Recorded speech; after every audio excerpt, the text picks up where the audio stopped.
సింగరేణి కార్మికుల గుర్తింపు సంఘం ఎన్నికల్లో మొత్తం 13 సంఘాలు ఎన్నికల్లో పోటీ చేసినప్పటికీ సిపిఐకి చెందిన ఏఐటియుసి కాంగ్రెస్ అనుబంధ సంస్థ ఐఎన్టీయూసీకి మినహా ఇతర సంఘాలు ఒక్క డివిజన్ను కూడా దక్కించుకోలేకపోయాయి.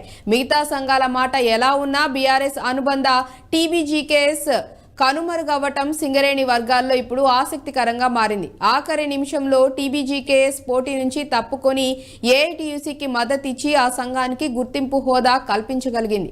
అంతవరకు బానే ఉన్న భవిష్యత్తులో టీబీజీకేఎస్ పరిస్థితి ఏంటనేది చర్చనీయాంశంగా మారింది. ఇప్పుడు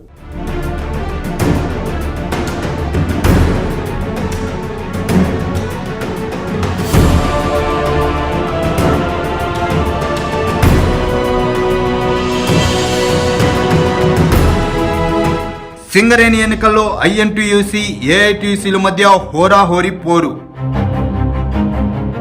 3000 పైచులకు మెజార్టీతో గుర్తింపు సంఘంగా ఏఐటీయూసీ. పలు డివిజన్లో ఏఐటీయూసీకి టీబీజీకేఎస్కు మద్దతు. సుదీర్ఘ వాయిదా అనంతరం ఎట్టకేలకు సింగరేణి కార్మికుల గుర్తింపు సంఘం ఎన్నికలు ముగిశాయి. ముందు నుంచి ఊహించినట్టుగానే కాంగ్రెస్ అనుబంధ ఐఎన్టీయూసీ, సిపిఐ అనుబంధ ఏఐటీయూసీ మధ్య హోరాహోరీ పోరు జరిగింది. మొత్తం 11 డివిజన్లో ఐఎన్టీసీ 6, ఏఐటీయూసీ 5 డివిజన్లు గెలుచుకున్నాయి. 3000 పైచులకు మెజార్టీ సాధించిన ఏఎన్టీయూసీకి గుర్తింపు సంఘంగా, ప్రాతినిధ్యం సంఘంగా ఐఎన్టీయూసీ అవతరించాయి. బీఆర్ఎస్ అనుబంధ సంస్థ టీబీజీకేఎస్ పలు డివిజన్లో మద్దతు ఇవ్వడం ఏఐటీసీకి బాగా కలిసొచ్చింది. మెజార్టీ సాధించడంలో దోహదపడింది.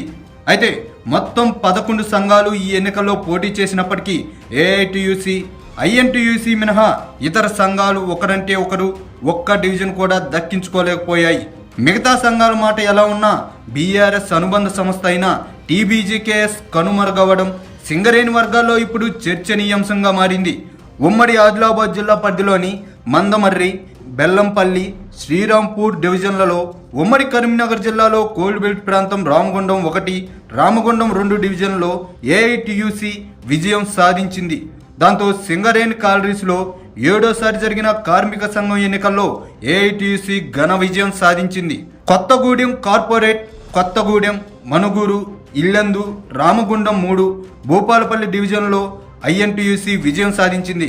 ఈ డివిజన్లో టీబీజీకేఎస్ కనీసం ఎక్కడా పోటీ కూడా ఇవ్వలేకపోయింది, ఎక్కడా ప్రభావం కూడా చూపలేకపోయింది. సింగరేణి ఎన్నికల్లో గెలిస్తే కాంగ్రెస్ మరింత బలపడుతుందని భావించిన బీఆర్ఎస్ వ్యూహాత్మకంగా అడుగులు వేసింది. అసెంబ్లీ ఎన్నికల్లో తమను ఓడించిన హస్తం పార్టీని మట్టి కరిపించడమే లక్ష్యంగా సింగరేణి ఎన్నికలు చివరి క్షణంలో పావులు కదిపింది. అసెంబ్లీ ఎన్నికల్లో పొత్తు లేదని పక్కకు నెట్టిన సిపిఐ అనుబంధ సంఘం ఏఎన్టీయూసీకి మద్దతు తెలిపింది.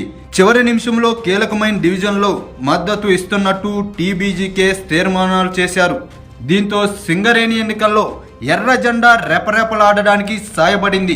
ఇక్కడి వరకు అంతా బాగానే అనిపిస్తున్నా బీఆర్ఎస్ అనుబంధ సంస్థ టీబీజీకేఎస్ సింగరేణిలో కనుమరుగైందనే విశ్లేషణలు వినిపిస్తున్నాయి. 2012, 2017 గుర్తింపు సంఘం ఎన్నికల్లో గెలుపు ద్వారా సుదీర్ఘకాలం పాటు గుర్తింపు సంఘంగా కొనసాగిన టీబీజీకేఎస్ ప్రస్తుత ఎన్నికల్లో ఒకటంటే ఒక్క డివిజన్ కూడా దక్కించుకోలేకపోవడం హాట్ టాపిక్ గా మారింది.